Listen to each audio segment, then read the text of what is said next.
A massive fight between more than a dozen people in the middle of the street.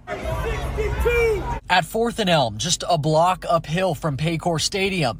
Videos posted online show punches and kicks being thrown, continuing after a man is knocked to the ground. As the fight goes on, videos show a man punching a woman, knocking her unconscious. Chief Teresa Thigi called it a sudden dispute between individuals following a verbal altercation, saying, "I am in complete disgust waking up to the viral video many of you have now seen. The behavior displayed is nothing short of cruel and absolutely unacceptable. Our investigative team is working diligently to identify every individual involved in causing harm." Y'all seen the stories coming out of Cincinnati? A few nights ago, a white couple got the shit beat out of them. Woman knocked flat out cold, laying there looking like a board. And then a group of guys went around the white dude, a bunch of black dudes, and was stomping them and kicking them and punching them. And now I log on to X for the first time today, and then I'm seeing another group of black guys beat up a white guy. So, not stories you'll see in the mainstream media, but just something you might want to look up and pay attention to yourself, act accordingly. Okay. What do y'all think about that situation? I actually did my research on that because I was seeing on Twitter, noticed that every angle that was posted, I realized I didn't see any of the people who were being hit back. Let me just say that the crimes in Cincinnati, they've been in the thousands for the last year for years. And what I also learned is that they found 6 individuals out of everybody that was being. Wait, hold on. Is that her audio or mine? Dylan, you going in and out. I think it's your mic. It's my mic. Yeah, I think it might be your mic. You might have to switch back to your laptop. I might have to, huh? Yes, switch back and we can come back to you. Okay. Anybody? Sorry about that. Go ahead. Somebody else want to go in? I think it's just heightened. Just based on the culture right now. I think stuff like that's been happening. People be getting beat up in fights, especially during the summertime after the bar, the let out. I don't think it's a big deal, to be honest. It's just adding to the quote unquote black fatigue. You said you don't think it's a big deal? Nah. You don't think it's a big deal people are getting beat up? I think it's always been happening. I think it's a big deal, but I think they're adding to it just based on it being publicized. People get beat up every day, especially after a bar, after the club. People get beat up every day, whether it's black people getting beat up, black on black crime, white on white crime. It's just the fact that it's got posted, it makes it more of a situation. I saw an attack on 2 people who were not fighting back. Not one of them swung. And when I saw that man in the cornrows hit that woman, she wasn't swinging at anybody. She was putting her hands up not to be hit by the other women that were attacking her. And I've looked all up and down the TL, and I have yet to find a backstory on what even led up to this. Why are these wild Jurassic Park animals jumping on these people who obviously can't defend themselves and they can't fight and they're not even trying to? But it is important to have that context, not to make an excuse, but to see just how unhinged people are to attack people who can't even defend themselves in the damn street at a jazz festival at that. This ain't a Glorilla concert. I was just very and thoroughly disappointed. And let me say, this is not a black issue. This is just a ghetto issue. So let's not talk about black fatigue, because you're not sick of black people. You're just sick of this type of behavior. So. Why we have to keep making this about race? I'm tired of talking about race. Me too. Isn't that what they say every time white people do some bullshit to black people? Why are we talking about race again? Y'all want to be victims so bad. Oh my God. Because white women think they're saying and doing things without repercussions. I'm willing to bet she said or did something. I'm willing to bet. I think to be honest, I was just throwing a little bit, but now you're reaching, sir. There's no proof. There's no proof. But I agree with you, based on that video, we don't got the context. We just see the aftermath, so we don't know what led up to it. But that's the thing. Even if it led up to it, there's nothing justifies you clocking a woman so bad like with no like I get it. Imagine the man and the dudes were talking with each other, right? Imagine he says something that he actually deserves to be smacked around. I get it. It is what it is. Happens to everybody when we run our mouth. The fact that like so many people came around, and then you go ahead and clock the woman, and now the woman is looking like she's on the afterlife, knocked in the ground. Like nothing justifies that because there's no self-defense, there's no nothing. So let's not make an assumption that they said something because once again, everybody fought somebody without like any legitimate reason actually to that to do it. I just find it just ridiculous and once again funny when Nah, white you're people think, making an well, assumption. I didn't stop talking, sir. You're So making an assumption on yeah, the yeah, side. but I didn't stop talking, sir. Go We ahead. both have glasses, but we Go both have ahead. shades, but you have to wait a little bit. So I just find it hilarious that like what happened with the white woman calling the small kid N word, and everybody was saying stop being victims. This is just like don't make it about race and all that. And all of a sudden, the same people that told us to stop talking about race are making it about race. So you have to pick a side, and then we go ahead and you figure out if this is about race or not. The news did bring it up and made it about race. I believe it was Fox 26 or CNN where they mentioned about if the roles were reversed, they can only imagine that there would be an outcry because it's very quiet in the media as far as this incident goes. And they did mention if the roles were reversed, it'd be a completely different thing. And I think that's irresponsible by putting that out there. We know, And they're how. right. But are they wrong? No, they are totally right. They're not wrong about that. Yeah. They're totally right. But you know what that is? Pre-existing conditions. There's white fatigue too. How many lashes did black people take from y'all from 300, 400 years? So now there's a precedent. So now it's regular that the people that are going to be were the victims for so long are going to cry victim for a couple of decades. So it's your turn. Congratulations. You are where you have now entered the victim Olympics. Congratulations. You start last.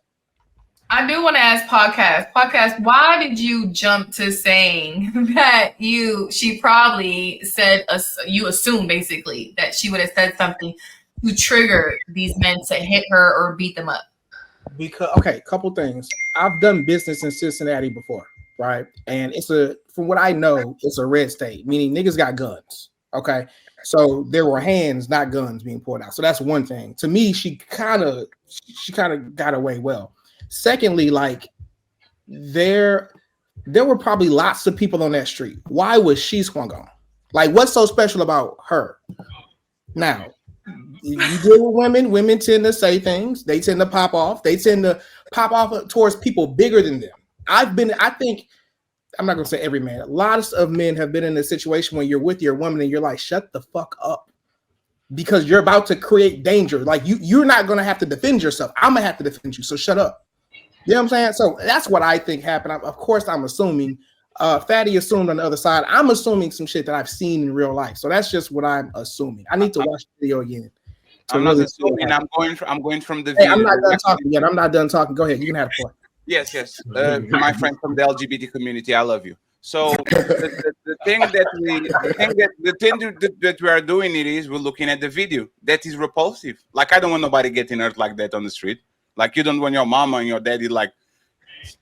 That's incredibly painful. I'm just saying the weaponization of fighting on both sides. There's always the group of saying don't make it about race until it's about them. Then they turn around. They complain about the Victim Olympics. All these people are crybabies. Pull yourself by the bootstraps. This is not about race, but everything happens to them. They go through the racial angle so they can get some victim points. You have to decide if you're going to do it or not. I have a tremendous amount of sympathy for them.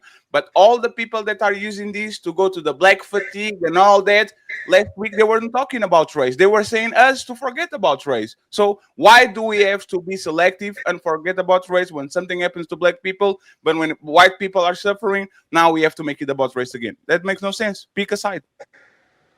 Do you think it's also sensationalism in a Your microphone is terrible. Do you think that it's sensationalism in a way? Sensationalism?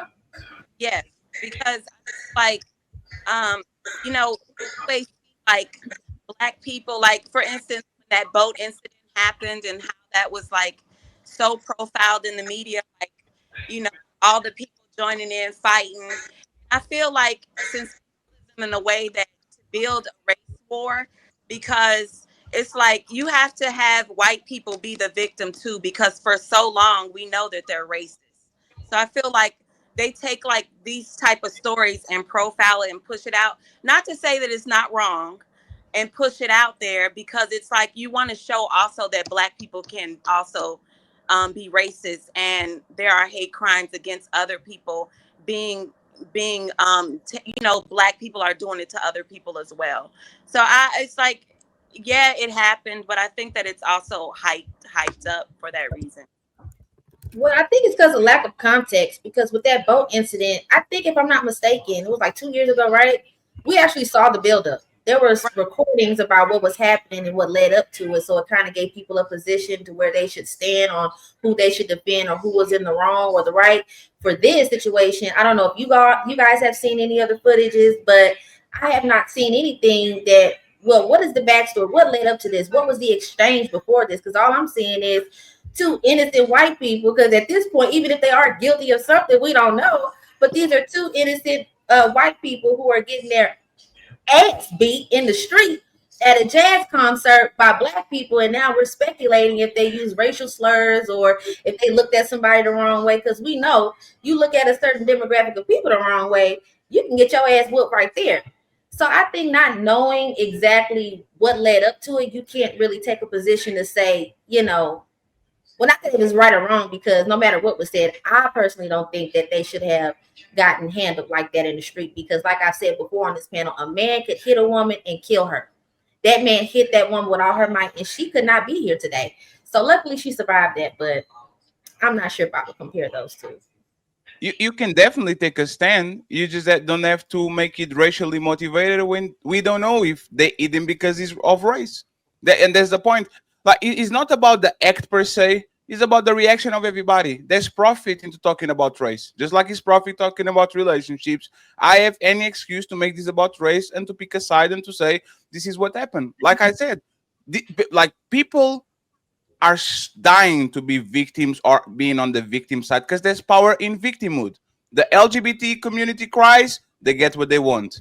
Jewish people cry, they get what they want. Women cry, the feminists, they get what they want. And white people are starting to figure out, just like Black people. Like, Black people are the only ones that still didn't figure out that they need to cry more to get more shit, right? While we are fighting against DEI and we are saying we don't see no race and all that shit, everybody's playing their victim card to get what they want. The Asians got the Asian bill passed in a week. We are victims. Please help us.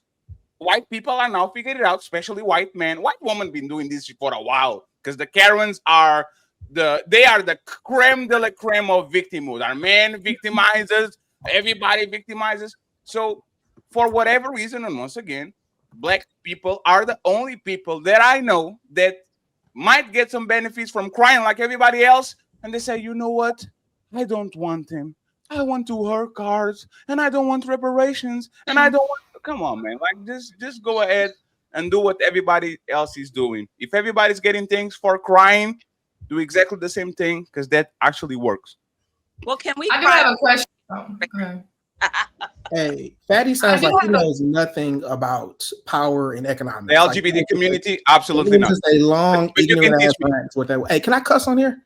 Yeah, you can teach me. Teach me about the LGBT community. Slurs. Don't say. Don't say maggot. Don't say maggot. Yeah, don't say maggot. Okay. Yeah, let me ask y'all this question, because y'all keep saying they probably did something. They probably did something. Do words equate to them people getting beat up? Yes. I think it depends, because words can just be used to hurt people, but people can also use words to tell you what they're gonna do to you. So if somebody says, I'm gonna come back to your house and I'm gonna stab you in your sleep, you need to whoop her ass right then and there. Anybody that makes a threat about coming to harm you, beat their ass right there. But as far as slurs, every race, every culture has a slur. And at this point, especially in living in America, the freedom and the benefit that we all have is that if somebody walks down the street and calls you an N-word, you can call them the slur that's called for them, even though it's not right. But neither is, all things that we do in life. So I think you need to meet people where they meet you at. If they throwing slurs, throw slurs back. Don't put your hands on somebody unless you truly feel that your safety it's compromise or they put their hands on you. But a lot of people don't know how to, have that verbal back and forth, or don't have the verbal arsenal to go back and forth with people. So they start throwing hands, especially people in our demographic. Let's keep it real. Black people love to fight before they love to talk. They love confrontation over conversation, and that's just facts. So I wasn't surprised to see that. But sometimes Karen's, I don't know about that one, Daylin. Us black folks can read pretty good. Like we can go toe to toe with our words. No, we can't. Audiobook only. I feel like arguing verbally is for women, and it's really a waste of time. Like what I'm understanding is argue with a stranger for. So pointless. I don't understand. We might as well fight it over with. And I think fighting is pointless. Like you guys are willing, these people out here, you're willing to fight to risk your life. So if I see somebody that's willing to fight, they don't care about nothing about their life. Because you want to fight about, which is crazy, you want to fight about words. Like I'm sorry. I think fighting about words is silly. I'm saying if we're gonna do something, it makes sense that we just go. If we're not gonna fight, let's just move on. Like everything else is pointless. That's not crazy at all. If my mom is with me, if my dad is with me, and you go ahead and call them bitch because you feel like it without no reasoning, I'll smack you.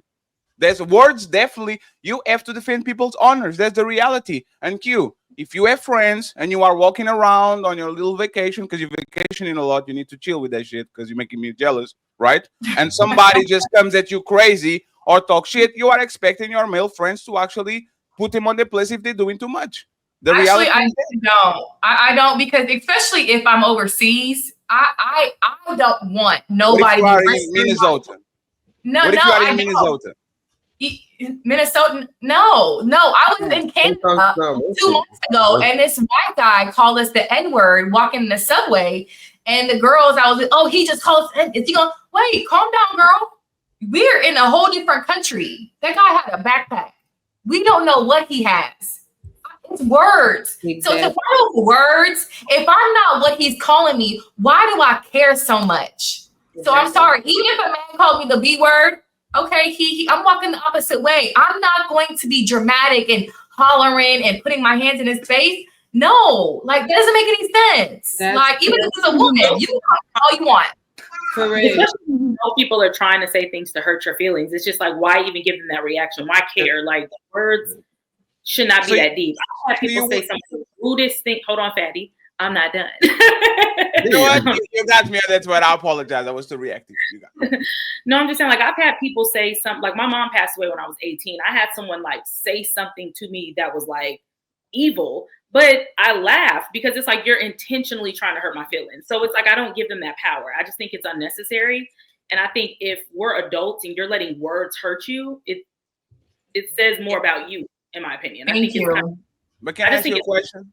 Like, you wouldn't lose respect if you were with your man or with your husband, with your boyfriend, and somebody says some crazy off the hook shit and you didn't do nothing? I would not care. A lot of people in their lives getting shot and killed for that type of stuff. I think you're lying. People I are think you're lying. Exactly. I agree with Fatty, but to an extent. I wouldn't want him to like, but I don't want him to get shot and killed over something. Yeah. Why are you lying on a Monday? No, These are smart women. Can we wait until Friday to lie? No, like, yeah, these are smart women. I know you're in Portugal. I don't know what they be doing over there, but they fight over everything. Happen. You have people dying over road rage. You have people stabbing because you denied them. Like it does happen. But I think the sensible thing, if a woman really knows her man and knows that he might react a little bit, the best thing to do is wait till he's not near that environment. And I've done that. I denied a guy. He called me, you're a B anyways. I walked away. When I got home, I told my ex, so the guy I was dating at the time, hey, this and this happened. When we got home, why am I even going to put that in an environment with a stranger?